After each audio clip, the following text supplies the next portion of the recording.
ನಿಮ್ಮ ಬಳಿ ಸಾಕಷ್ಟು ವಿದ್ಯಾರ್ಥಿಗಳು ಬಂದಿರ್ತಾರೆ. ಅಂದ್ರೆ ಅವರು ಮುಂದೆ ಏನ್ ಮಾಡ್ಬೇಕು ಅನ್ನೋ ಗೊಂದಲದಲ್ಲಿ ಇರ್ತಾರೆ. ನೀವು ಅವ್ರಿಗೆ ಒಂದಿಷ್ಟು ಸಲಹೆ ಸೂಚನೆಗಳನ್ನ ಕೊಟ್ಟಿರ್ತೀರಿ. ಸೊ ಏನೇನು ಕ್ವಶನ್ ಕೇಳ್ತಿರ್ಬಹುದು ವಿದ್ಯಾರ್ಥಿಗಳು ಅಂತ ಇದ್ರ ಬಗ್ಗೆ. ನಮಸ್ಕಾರ, ನಾನು ನರಸಿಂಹಮೂರ್ತಿ, ಶ್ರೀ ಗಾಯತ್ರಿ ಕಾಲೇಜ್ ಪ್ರಾಚಾರ್ಯ. ನಮ್ಮಲ್ಲಿ ಸುಮಾರು 15 ವರ್ಷಗಳಿಂದ ಕೇವಲ ವಿಜ್ಞಾನ PUC ಮಾತ್ರ ಇದೆ. ನಾವು ಕಾಮರ್ಸ್ ಮತ್ತು ಆರ್ಟ್ಸ್ ಮಾಡುವ ಯೋಜನೆಯನ್ನು ಹೊಂದಿದ್ದೇವೆ. ಯಾಕಂದ್ರೆ ಕಾಮರ್ಸ್, ಆರ್ಟ್ಸ್, ಸೈನ್ಸ್ ಮೂರು ಈ ಸಮಾಜಕ್ಕೆ ಅವಶ್ಯಕವಾಗಿದೆ. ಯಾಕಂದ್ರೆ ಕೇವಲ ವಿಜ್ಞಾನಿ ಮಾತ್ರ ಬದುಕ್ತಾನೆ ಎಂಬ ಮನೋಭಾವ ನಮ್ಮಲ್ಲಿ ಇದೆ. ಆದ್ರೆ ಅದರ ಜೊತೆಗೆ ಇಂದು ಕೂಡ ನಾವು ನೋಡ್ತಾ ಇದ್ದೇವೆ, ನಮ್ಮ ರಾಯಚೂರಿನ ಒಂದು ಕಾಲೇಜಿನಲ್ಲಿ PUC ಆರ್ಟ್ಸ್ ಮಾಡಿ IAS ಮಾಡಿ ನಮ್ಮ ರಾಯಚೂರಿಗೆ CEO ಆಗಿ ಬಂದಿದ್ರು. ಆವಾಗ ಎಲ್ಲರಿಗೂ ಮನವರಿಕೆ ಆಯ್ತು, ಆರ್ಟ್ಸ್ ನಲ್ಲೂ ಕೂಡ ಬಹಳಷ್ಟು ಸಾಧನೆ ನಾವು ಮಾಡಬಹುದು ಅಂತ. ಈಗ AI ಬಂದ ಮೇಲೆ ಏನಾಗಿದೆ ಅಂತಂದ್ರೆ, ಈಗ ನಮ್ಮ ವಿದ್ಯಾರ್ಥಿಗಳು ಈಗೆಲ್ಲ ಕೌನ್ಸಿಲಿಂಗ್ ಮುಗಿತದೆ, ಕೌನ್ಸಿಲಿಂಗ್ ಒಳ್ಳೆ ಸೀಟ್ ಅಲಾಟ್ಮೆಂಟ್ ಆಗ್ತದೆ. ಸೀಟ್ ಅಲಾಟ್ಮೆಂಟ್ ಆದಾಗ ಒಂದು ವಿದ್ಯಾರ್ಥಿ ನಮ್ಮಲ್ಲಿ ಕಂಪ್ಯೂಟರ್ ಸೈನ್ಸ್ ಅಲ್ಲಿ ಬೇಕಾದಷ್ಟು ಕೋರ್ಸ್ ಇವೆ. ಡಾಟಾ ಸೈನ್ಸ್ ಅಂತ ಬರುತ್ತೆ, ಆಮೇಲೆ ಕ್ಲೌಡ್ ಟೆಕ್ನಾಲಜಿ ಅಂತ ಬರುತ್ತೆ. ಇವೆಲ್ಲ ನಾವು ಪ್ರತಿನಿತ್ಯ ನೋಡ್ತಾ ಇರ್ತೇವೆ. ಆದ್ರೆ ಒಂದು ವಿದ್ಯಾರ್ಥಿ 2 ಸಲ 3 ಸಲ 3 ರೌಂಡ್ಸ್ ಆದ್ರೂ ಅಡ್ಮಿಷನ್ ತಗೋತಾ ಇಲ್ಲ. ಯಾಕಂದ್ರೆ ಕಂಪ್ಯೂಟರ್ ಸೈನ್ಸ್ ನಲ್ಲಿ AI ಸಿಗ್ತಾ ಇಲ್ಲ ಅಂತಿದೆ. ಈಗ ಯಾಕೆ ಈ ರೀತಿ ಆಗ್ತಾ ಇದೆ? ಕಂಪ್ಯೂಟರ್ ಸೈನ್ಸ್ ಜೊತೆಗೆ ಇವೆಲ್ಲ ಡಾಟಾ ಸೈನ್ಸ್ ಜೊತೆಗೆ ಕ್ಲೌಡ್ ಟೆಕ್ನಾಲಜಿ ಏನಿದೆ ಇವೆಲ್ಲವೂ ಮುಖ್ಯ ಎಂಬ ಭಾವನೆ ಮಕ್ಕಳಲ್ಲಿ ಬರ್ತಾ ಇಲ್ಲ. ಕೇವಲ AI ಮಾತ್ರ ಎಲ್ಲ ಕಲಿಸ್ಲಿಕ್ಕೆ ಸಾಧ್ಯ ಇಲ್ಲ. ನಮ್ಮ ಡಾಕ್ಟರ್ ಸಾಹೇಬ್ ಹೇಳಿದ್ದು ನಾನು ಸ್ವಾಗತ ಮಾಡ್ತೇನೆ. ಇದು ಕೇವಲ ಸಾಧನ ಮಾತ್ರ ಸಾಧ್ಯ ಅಲ್ಲ ಅಂತ.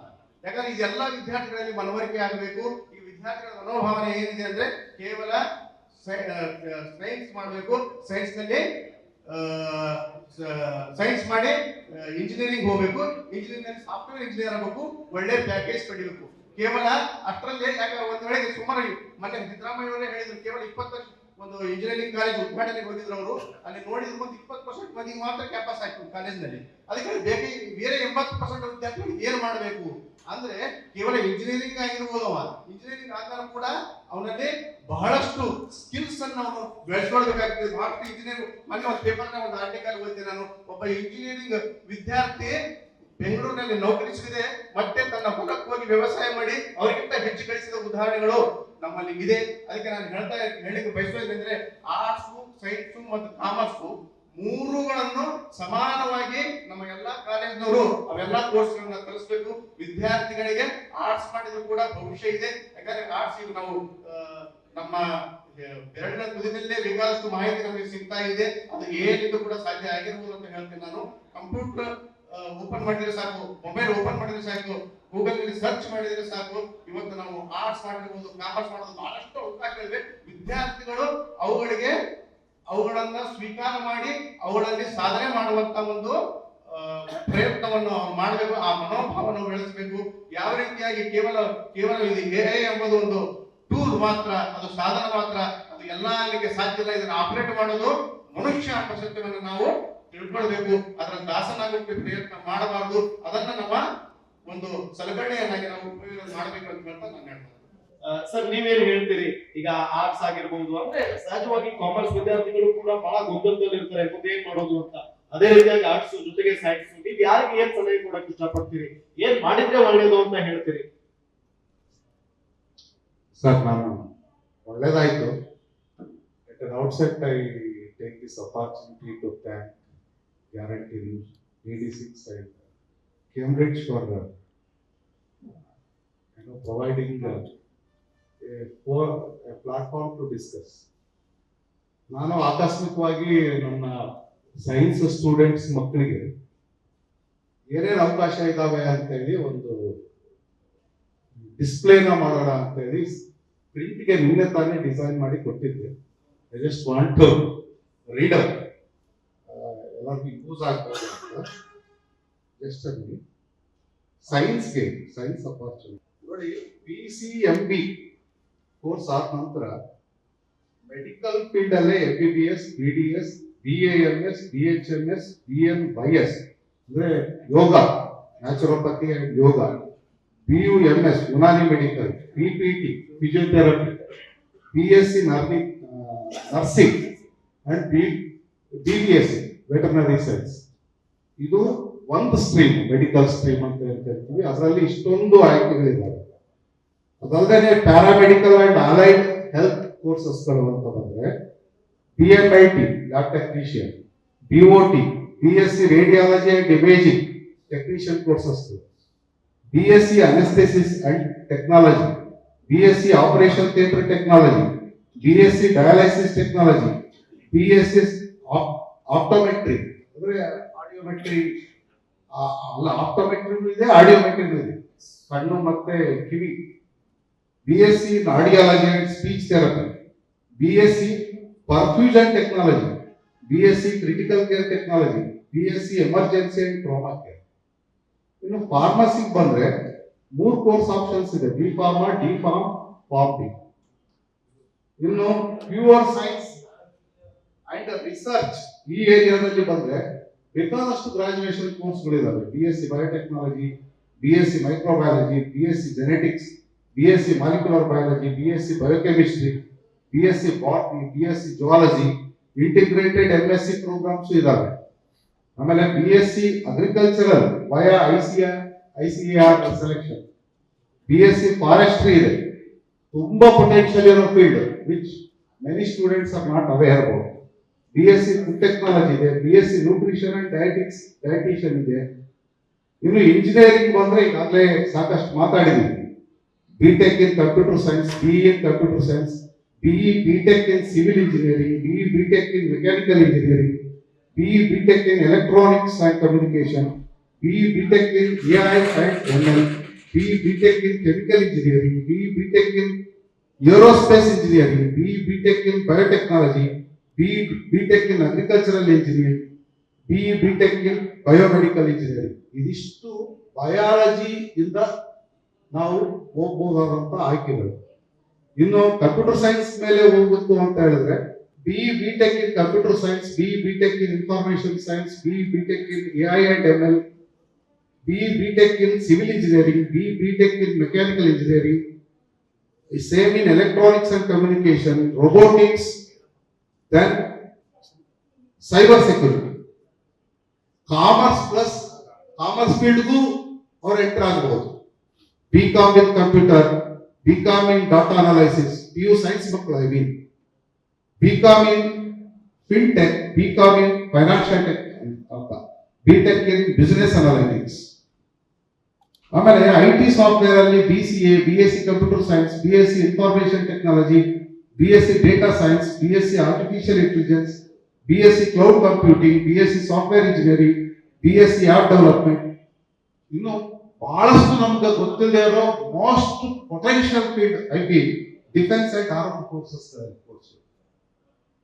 NDA ನ್ಯಾಷನಲ್ ಡಿಫೆನ್ಸ್ ಅಕಾಡೆಮಿಕ್ ಸೇರ್ಬೋದು, ಇಂಡಿಯನ್ ನೇವಿಗೆ ಸೇರ್ಬೋದು +2 ಆದ್ಮೇಲೆ, ಇಂಡಿಯನ್ ಏರ್ ಫೋರ್ಸ್ಗೆ ಸೇರ್ಬೋದು, ಇಂಡಿಯನ್ ಆರ್ಮಿ ಟೆಕ್ನಿಕಲ್ ಎಂಟ್ರಿ ಸ್ಕೀಮಿಗೆ ಸೇರ್ಬೋದು. ಇನ್ನು ಮ್ಯಾನೇಜ್ಮೆಂಟ್ ಅಂಡ್ ಬಿಸ್ನೆಸ್ ಕೋರ್ಸ್ಗಳು after PU science I am telling, BBA, BBM, BBS, integrated MBA. ಇದು ಕಾಮರ್ಸ್ ಸ್ಟೂಡೆಂಟ್ಸ್ಗೂ ಅವಕಾಶ ಇದೆ, ಇದರಲ್ಲಿ ಸೈನ್ಸ್ ಸ್ಟೂಡೆಂಟ್ಸ್ಗೂ ಅವಕಾಶ ಇದೆ. ಇನ್ನೂ ದೊಡ್ಡದಿದೆ, ಟೈಮು ಶಾರ್ಟ್ ಆಗ್ಬೋದು ಅಂತ ಹೇಳಿ ನಾನು ಓದ್ತಾ ಇಲ್ಲ. ಹೋಮ್ ಸೈನ್ಸ್ ಮೇಲೆ ಸಾಕಷ್ಟು ಕೋರ್ಸ್ಗಳಿದ್ದಾವೆ. ಇನ್ನು ಆರ್ಟ್ಸ್ ಕಾಮರ್ಸ್, ನಾನು ಈಗ ಓದಿದ್ದು ನಮ್ಮ ವಿದ್ಯಾರ್ಥಿಗಳಿಗೆ ಸೈನ್ಸ್ಗೆ ಅಂತ ಮಾಡಿಸಿರೋ ಒಂದು ಡಿಸ್ಪ್ಲೇ. ಕಾಮರ್ಸ್ ಮೇಲೆ ನಾನು ಹೇಳಿದ್ನಲ್ಲ, ಫೀಲ್ಡು ಪೊಟೆನ್ಷಿಯಲ್ ಅಂದ್ರೆ ಬೇಕಾದಷ್ಟು ಇದಾವೆ. ಸೇ ಫಾರ್ ಎಕ್ಸಾಂಪಲ್ ಲಾ ಕೋರ್ಸ್ಗಳು PU ಮೇಲೆ ಇಂಟಿಗ್ರೇಟೆಡ್ ಲಾ ಕೋರ್ಸ್ ಇದೆ. ಆರ್ಟ್ಸ್ ಮಕ್ಕಳಿಗೆ ಆಗಿರ್ಬೋದು, ಕಾಮರ್ಸ್ ಮಕ್ಕಳಿಗೆ ಆಗಿರ್ಬೋದು. ಲಾ ಯೂನಿವರ್ಸಿಟಿನಲ್ಲಿ +2 ಆದ್ಮೇಲೆ ಸೆಲೆಕ್ಷನ್ ಮಾಡ್ತಾರೆ. PU ಡಿಗ್ರಿ ಎಲ್ಲ ಇಂಟಿಗ್ರೇಟೆಡ್ ಇದೆ PU ಆದ್ಮೇಲೆ ಸರ್. ಸೊ ಅದು ಸಿಕ್ಕಾಪಟ್ಟೆ ಪೊಟೆನ್ಷಿಯಲ್ ಇದೆ.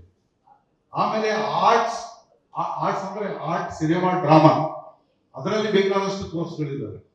ಮ್ಯೂಸಿಕ್ ಅಲ್ಲಿ ಬೇಕಾದಷ್ಟು ಕೋರ್ಸ್ಗಳಿದ್ದಾವೆ. ಲಿಟ್ರೇಚರ್ ಅಲ್ಲಿ ಬೇಕಾದ ಕೋರ್ಸ್ಗಳಿದ್ದಾವೆ. ಅವಕಾಶಗಳ ಕೊರತೆ ಅನ್ನೋದು ನಮ್ಮಲ್ಲಿ ಇಲ್ಲ. ಪ್ರಾಬ್ಲಮ್ ಇರೋದು ಏನಂತ ಹೇಳಿದ್ರೆ ಅವೇರ್ನೆಸ್. ಅದಕ್ಕೇನೆ ಕೋರ್ಸ್ ಏನಿದೆ ಅನ್ನೋದನ್ನ ನಾವು ಮಕ್ಕಳ ಹತ್ರ ನಾವು ತಿಳ್ಕೊಂಡು ಇಟ್ಸ್ ಎ ಸ್ಮಾಲ್ ಎಫರ್ಟ್ ಮಾಡಿದ್ರೆ ಮಕ್ಕಳ ಹತ್ರ ನಾವು ಬೇಕಾದಷ್ಟು ಇದು ಮಾಡಬಹುದು. ನನಗೆ end personally always what I feel is problem is ನೀವು ಏನೇ ಮೋಟಿವೇಟ್ ಮಾಡಿದ್ರು ನಮ್ಮ ಯುವ ಜನತೆ ಎಲ್ಲಿ ಹೋಗ್ತಾ ಇದೆ. ನಾನು ಐ ಹ್ಯಾವ್ ಕೌನ್ಸಿಲ್ಡ್ ಮೆನಿ ಸ್ಟೂಡೆಂಟ್ಸ್, ನಿನಗೆ ಏನಪ್ಪ ಆಪ್ಟಿಟ್ಯೂಡ್ ಅಂತ ಹೇಳಿದ್ರೆ ಸುಮ್ಮನೆ ಗೊತ್ತಾಗ್ತದೆ, ನನಗೆ ಗೊತ್ತಾಗ್ತಾ ಇದೆ. I think this is the thing which we need to address. This is very some situation. Very small section of students, they are focused, their aim, everything is fixed and they are chasing very efficiently. ಅದು ಒಂದು very small portion. ಉಳಿದಂತೆ ಹೇಳಬೇಕು ಅಂತ ಹೇಳಿದ್ರೆ ಒಂದು blank ಇದೆ, ಯಾರಿಗೂ ಗೊತ್ತಿಲ್ಲ ವಾಟ್ ಈಸ್ ದ ಇನ್ಕ್ಲಿನೇಷನ್ ಅಂತ ಇದೆ. ನನಗೆ ಕೇಳಿದ್ರೆ ಯಾವ ಸ್ಕೋಪ್ ಇದೆ ಅನ್ನೋದು ಆಪ್ಟಿಟ್ಯೂಡ್ ಮೇಲೆ ಹೋಗ್ತದೆ. ಸರ್ ಹೇಳಿದ್ರು ಬಹಳ ಕರೆಕ್ಟ್ ಆಗಿ, ಕೆಲವು ಸ್ಟೂಡೆಂಟ್ಸ್ ಇರ್ತಾರೆ 3 ಟೆಸ್ಟ್ ಆದ್ರೂ ಪಾಸ್ ಆಗಿರೋ, ಕೆಲವೊಬ್ಬರಿಗೆ ಸ್ವರ್ಗನೇ ಸಿಗುತ್ತಪ್ಪ ಓದಿದ್ರಂದ್ರೂ ಆಗಲ್ಲ. Because they are blank mental sphere. ಇದನ್ನ ನಾವು ಈ ಒಂದು ಪಾಪ್ಯುಲೇಷನ್ ಹೆಚ್ಚಾಗ್ತಾ ಇದೆ, ಇದನ್ನ ಹೆಂಗ್ ಅಡ್ರೆಸ್ ಮಾಡ್ಬೇಕು ಅನ್ನೋದು ನೋಡ್ಬೇಕು. ಅದಕ್ಕೆ ಸ್ವಲ್ಪ ಕಾಲೇಜ್ ಹಂತಗಳಲ್ಲಿ ಈ ರೀತಿಯ ಅವೇರ್ನೆಸ್ ಕಾರ್ಯಕ್ರಮಗಳು ಜಾಸ್ತಿ ಆದ್ರೆ ಅನುಕೂಲ ಆಗುತ್ತೆ ಅನ್ನೋದು ನನ್ನ ಭಾವನೆ. ಇದಲ್ಲದೆ ಉಳಿದಂತೆ ಮೊದಲು ಬಂತು AI, ಅದೆಲ್ಲ ಬಿಟ್ಬಿಡಿ. ಅದು AI definitely we have to use, but not at the cost of our own struggle to develop. It should be used as a tool ಅಷ್ಟೇ. ಅದನ್ನ ಮತ್ತೆ I don't want to repeat. ಯಾಕೆ ಹೇಳಿದೆ ಅಂತ ಹೇಳಿದ್ರೆ ಒಂದೊಂದ್ಸರಿ ಅದು ಹಿಕ್ಕಪ್ ಆಗ್ತಾ ಇದೆ. ಒಂದು ಸಣ್ಣ ಶೇರ್ ಮಾಡ್ಬೇಕಂತ ಟೈಮ್ ಪರ್ಮಿಟ್ಸ್. ನಾನು ಒಬ್ಬ ಲೆಕ್ಚರರ್, ನನ್ನ ಸ್ಟಾಫ್, ನಾನು ಯಾವಾಗಲೂ ಕ್ವಶನ್ ಪೇಪರ್ ಡಿಸೈನ್ ಮಾಡಬೇಕು ಅಂತ ಹೇಳಿದ್ರೆ ಕ್ವಾಲಿಟಿ ಅಷ್ಟೇ ಇರ್ಲಿಲ್ಲ. ಐನೋ ಒಂದು ಕ್ವಶನ್ ಪೇಪರ್ ಸೆಟ್ ಮಾಡಿ ಕೊಡ್ರಿ ಅಂತ ಹೇಳಿದ್ರೆ I know what are the flaws, ಅದು ನಾನು ಕರೆಕ್ಟ್ ಮಾಡಲೇಬೇಕು in terms of language, in terms of concept.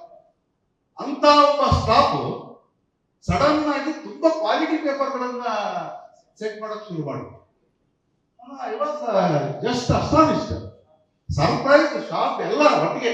ಹೆಂಗಪ್ಪ ಒಂದು ವಾರದಲ್ಲಿ ಇಷ್ಟು ಇಂಪ್ರೂವ್ಮೆಂಟ್ ಹೆಂಗ್ ಬಂತು ಅಂತ. ಅದು ತುಂಬಾ ಹೈ ಸ್ಟ್ಯಾಂಡರ್ಡ್ ಕ್ವಶನ್ಸ್. ಆಮೇಲೆ ಅದನ್ನ ನಾನು ಪೋಸ್ಟ್ ಮಾಡಿದೆ, ಎಲ್ಲಿಂದ ಸೆಲೆಕ್ಟ್ ಮಾಡಿದ್ರಿ, ಇದ್ರ ಮೀನಿಂಗ್ ಗೊತ್ತಾ, ಇದೆಷ್ಟು ಚೆನ್ನಾಗಿದೆ ಕ್ವಶನ್, ಇದ್ರ ಮೀನಿಂಗ್ ಗೊತ್ತಾ ಅಂದ್ರೆ ಅಂತ ಕೇಳಕ್ ಶುರು ಮಾಡಿದೆ. ಎಲ್ಲಿಂದ ಸೋರ್ಸ್ ಅಂತ ಹೇಳಿದ್ರೆ ಚಾರ್ಟ್ GPT ಹಾಕಿದ್ರೆ ಸರ್ ಸೆಟ್ ಮಾಡೋ ಮಾಡ್ತಾರೆ. See, this is the problem. I got an impression that our faculty is improving a lot. ಏನು ಎಫಿಷಿಯನ್ಸಿ ಬಂದಿದೆ ಸ್ಕಿಲ್ ಅಲ್ಲಿ ಅಂತ ಹೇಳಿ.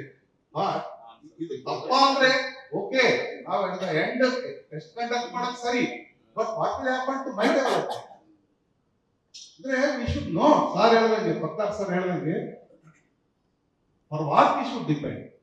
ನಮ್ಮ ರಾಕೇಶ್ ನಮ್ಮ ಫ್ರೆಂಡ್ ಹೇಳಿದ್ರು, we should depend it to get abstract time table 4 ತಾಸು ಅಂತ. ನಾನು ಅದು ಅದರಲ್ಲಿ ಅದ್ರ ಸ್ಕೋಪ್ ಜಾಸ್ತಿ ಇದೆ, ಅದನ್ನ ನಾವು ಅಪ್ಲೈ ಮಾಡ್ತಾ ಹೋಗ್ತೀವಿ. ಬಟ್ ಅದ್ರ ಮೇಲೆ ನಮ್ಮ ಡೆವಲಪ್ಮೆಂಟ್ಗೋಸ್ಕರ ಡಿಪೆಂಡ್ ಆಗೋಗ್ಬಿಟ್ರೆ ದೆನ್ ನಮ್ದು ಬ್ರೈನ್ ಯೂಸ್ ಮಾಡೋದೆ. ಒಂದು ಸ್ವಲ್ಪ ಕ್ವಶನ್ಸ್ ಮಾರ್ಕ್ಸ್ ಎಷ್ಟಾಗಿವೆ ಕ್ಯಾಲ್ಕುಲೇಟ್ ಮಾಡ್ರಿ ಅಂತ ಹೇಳಿದ್ರೆ leave about students, lecturers, I am shocked. ಅದು ಕ್ಯಾಲ್ಸಿಟ್ ಕೊಡ್ತಾರೆ, 4 ಕ್ಲಾಸ್ ಬಡ ಮಾಡಿದ್ರೆ 2 ಸೆಕೆಂಡ್ ಅದನ್ನ ಓದ್ಬೇಕು. ಈ ಡಿಪೆಂಡೆನ್ಸ್ ಸೈಕಾಲಜಿನ ನಾವು ಕಳ್ಕೊಂಡ್ರೆ we can make best use of AI. ನನಗಿದು ಅನಿಸ್ತಾ ಇರೋದು. ಆಮೇಲೆ ನಮ್ಮ ಅಫೀಜುಲ್ಲಾ ಅವ್ರು ಹೋಗಿದ್ದಾರೆ, is very important personality, especially KPS magnet movement ಅಲ್ಲೆಲ್ಲ ಸೋಷಿಯಲ್ ಮೂವ್ಮೆಂಟ್ ಅಲ್ಲಿ ಬಹಳ ಇನ್ವಾಲ್ವ್ ಆಗಿದ್ದಾರೆ. ಅವರು ಹೇಳಿದ್ರು ನಾವು ಬಹಳ ಇಂಪ್ರೂವ್ ಇದೆಲ್ಲ ಅಂತ ಹೇಳಿ. ಈ ಒಂದು ಸೈಕಾಲಜಿ ಅಂದ್ರೆ ಅವ್ರು ಹೇಳಿದ ತಪ್ಪು ನಾವೆಲ್ಲ ನಾವು ಹೇಳೋದು. ಎಲ್ಲರೂ they want to chase recognisable success. ಒಂದ ಮಗು ಎಬಿಲಿಟಿ ಇರೋ ಮಗು ಮೆಡಿಕಲ್ ತಗೊಂಡ್ರೆ ಎಷ್ಟು ಖುಷಿ ಪಡಬೇಕು, ಅನಕ್ಷರಸ್ಥ ಗುಡಿಸಲಿಂದ ಬಂದಂತ ಒಂದು ಮಗು 80 ತಗೊಂಡ್ರೆ ಅದಕ್ಕಿಂತ ಹೆಚ್ಚು ಖುಷಿ ಪಡಬೇಕು. ಈ ಸೈಕಾಲಜಿ ನಮ್ಮಲ್ಲಿ ಹೆಚ್ಚು ಚೇಂಜ್ ಬರಬೇಕು. ನನಗಂತೂ ಏನೋ ಖುಷಿ ಇದೆ, ನನ್ಗೇನು ಬೇಜಾರಿಲ್ಲ. ನಮ್ಮ ಭಾಗ ಹಿಂದುಳಿದಿದೆ. ಅದಕ್ಕೆ ಹಿಸ್ಟಾರಿಕಲ್ ರೀಸನ್ಸ್ ಇದಾವೆ. ಇಡೀ ನಮ್ಮ ದೇಶಕ್ಕೆ ಸ್ವಾತಂತ್ರ್ಯ ಸಿಕ್ಕರೆ ನಮ್ಮ ಹೈದರಾಬಾದ್ ಕರ್ನಾಟಕ ಸ್ವಾತಂತ್ರ್ಯ ಸಿಕ್ಕಿರಲಿಲ್ಲ. How can we compare our advancement with Mysuru Karnataka? ಅಲ್ಲಿ ಸೈನ್ಸ್ ಅಂಡ್ ಟೆಕ್ನಾಲಜಿ ನಮ್ಗಿಂತೂ 70 ವರ್ಷದಿಂದ ನಮಗಿಂತೂ 100 ಕಿಲೋಮೀಟರ್ ಮುಂದೆ ಇದೆ. It's A process. ಆದ್ರೆ ತುಂಬಾ ಬೇಜಾರು ಅನ್ಸೋದೇನು ಅಂತ ಹೇಳಿದ್ರೆ, ಹಿಂದುಳಿದದನ್ನ ಮುಂದಕ್ಕೆ ತರೋದಕ್ಕೆ ಬೇಕಾಗಿರೋ ಎಫರ್ಟ್ಸ್ ಇಂಟೆನ್ಸಿವ್ ಏನೋ ಇದನ್ನ ನಾವ್ ಹೇಳ್ತಾ ಇರೋದು ಬರೀ ಟೀಚರ್ಸ್ ಅಲ್ಲ, as A society, as A system ಎಲ್ಲರೂ ಹೆಂಗ್ ಮಾಡ್ಬೇಕು ಅನ್ನೋದ್ರಲ್ಲಿ ನಮ್ಗೆ ಬಹಳ ಅನ್ಯಾಯ ಆಗ್ತಾ ಇದೆ. ಆಸ್ ಟೋಲ್ಡ್ ವೆರಿ ರೈಟ್, ಮಕ್ಕಳಿಲ್ಲ ರೀ, ಟೀಚರ್ಸ್ ಇಲ್ಲ, ಇನ್ಫ್ರಾಸ್ಟ್ರಕ್ಚರ್ ಇಲ್ಲ. ಒಂದೊಂದು ಏನೋ 5 ಕ್ಲಾಸ್ಗಳಿಗೆ ಒಬ್ಬೊಬ್ಬ ಟೀಚರ್ ಹ್ಯಾಂಡಲ್ ಮಾಡ್ತಾ ಇದ್ದಾರೆ. ಆಮೇಲೆ ಬೈತಾರೆ ಹಿಂದುಳಿದವರು ಉದ್ಧಾರ ಆಗಲ್ಲ ಅಂತ ಹೇಳಿ. ಎಲ್ಲಿಂದ ಆಗ್ತಾರೆ? ಟೀಚರ್ ಸ್ಟೂಡೆಂಟ್ ರೇಷಿಯೋ ಇಲ್ಲ. I think at different level we have to fix these things. ಇದರ ಜೊತೆಗೆ as an individual, as a lecturer, as a principal, how we have to contribute? Yes, we have to think honestly, we have to interact, and we all will do it. ನಾವೆಲ್ಲರೂ ಜವಾಬ್ದಾರಿಯುತವಾಗಿದ್ವಿ, ನಮ್ಮವರೆಲ್ಲರೂ ತುಂಬಾ ಚೆನ್ನಾಗಿ ಮಾಡ್ತಾ ಇದ್ದಾರೆ ಅನ್ನೋದು ನನ್ನ ಭಾವನೆ. With these words, I will once again thank the organizers for giving this opportunity.